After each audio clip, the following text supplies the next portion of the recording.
Hey guys, good morning and welcome back to my channel.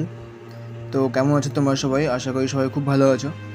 তো ভেবেছিলাম আজকের দিনটা একটু আলাদাভাবে শুরু করব, বাট আজকে হয়তো অন্য কিছুই লেখা ছিল। তো আমি কেন বলছি এরকম, কারণ আচ্ছা আমি শুরুর থেকে শুরু করি।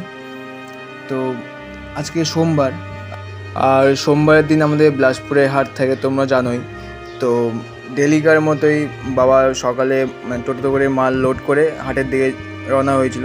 আর আমিও সকালে ঘুম থেকে উঠে আজকে দিন সকালে একটু বেশি গরম লাগতেছিল আমার, তো ভাবলাম যে সকালে ব্রাশ ট্রাশ করে স্নান টান করে তারপরে হাটে যাব। তো যখন আমি স্নান করি তখনই হঠাৎ বাবা ফোন করে বলে যে বাবার বুকের বাঁ দিকে নাকি খুব ব্যথা উঠছে, মানে কোনো কিছু করতে পারতেছে না। তো আমাকে তাড়াতাড়ি যেতে বললো, মানে মা ফোন ধরেছিল, মাকে বললো, মা এসে আমাকে বললো। তো আমার একটু ভয় লেগে গেলো, কারণ ভালো মানুষটা বাড়ির থেকে গেল, হঠাৎ কী হয়ে গেল। তো তাকে আমি তাড়াতাড়ি স্নান করে মানে বাড়ি থেকে কিছু না খেয়ে বেরিয়ে পড়ি, আর সাথে সাথে গাড়ি ধরে হাটের দিকে রওনা হই। আর হাটে যেতে যেতে গাড়ির মধ্যে থেকে বাবাকে আমি একবার রাস্তায় ফোন করি, দেখি মানে কী হয়েছে কি আর কি। তো বাবা বলে তাড়াতাড়ি আয়, মানে আমার ব্যথা করছে, মানে অ্যাকচুয়ালি কী হয়েছিল সেটা বলেনি আমাকে। তারপরে আমি যখন হাটে যাই তখন পুরো সিনটা আলাদা হয়েছিল, যে বাবা মানে রাস্তায় দুর্ঘটনা ঘটেছিল, কারণ একটা অ্যাক্সিডেন্ট হয়েছিল। অ্যাক্সিডেন্ট বলতে বাবা যে টোটো করে মাল যাচ্ছিল, সেই টোটোটা রাস্তায় পাল্টি খেয়ে পড়ে যায়। তো পাল্টি খেয়ে বলতে রাস্তায় এক সাইডে পড়ে যায়, কারণ বাবা যেদিকে বসেছিল সেদিকে ডান দিকের চাকাটা বাঁ দিকের চাকাটা গর্তে পড়ে গেছিলো, মানে ব্যালেন্স না পেয়ে। আর লোড গাড়ি ছিল, তো পাল্টি খেয়ে গেছিলো।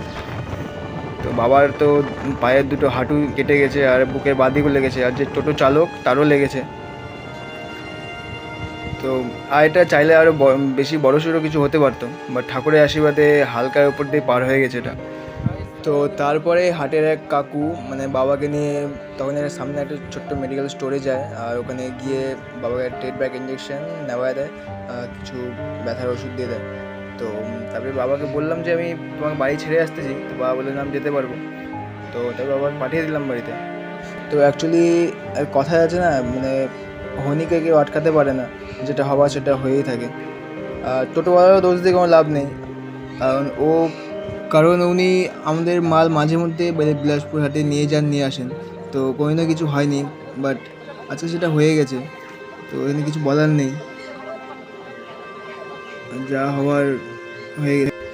তো এই যে গাড়ি দেখছো, আমি হাট থেকে এসে তারপরে বাবাকে আমাদের এখানকার মেডিকেল স্টোরে নিয়ে আসলাম, কারণ এখানে দেখা নেওয়া ভালো, যদি পরবর্তী কোনো এক্সরে করাতে হয় তো সেটা করাতে হবে।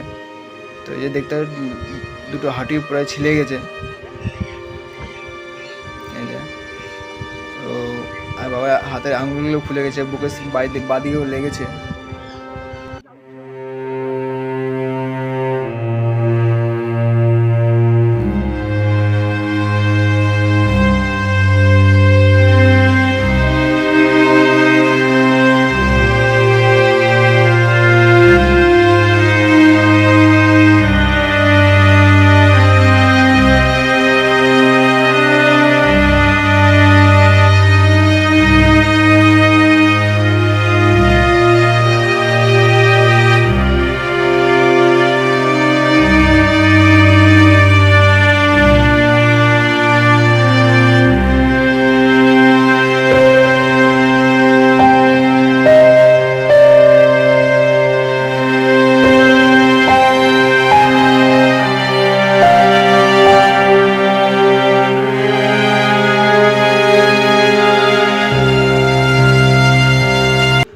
তো গাইজ, বাবাকে বাড়ি নিয়ে এসে আমি যাচ্ছি একটু আমাদের পেছনে মাঠটাতে, কারণ কালকে চড়ক মেলা আছে, বৈশাখী চড়ক মেলা।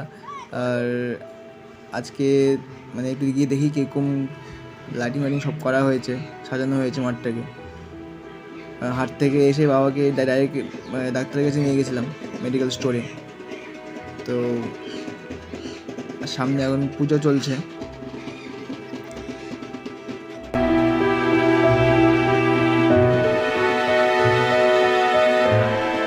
তো গাইজ, ভিডিওটা এখানেই এন্ড করছি। আর ভিডিও তোমাদের কেমন লাগলো নিচে কমেন্ট করো, ভালো লাগলে লাইক করো, আর চ্যানেলটিকে অবশ্যই সাবস্ক্রাইব করো, আর এর পাশে থেকে সাপোর্ট করো। তো দেখা হচ্ছে পরে এক নতুন ব্লগে। তো ততক্ষণ তোমার নিজেদের খুব খেয়াল রেখো, ভালো থেকো, বাই বাই।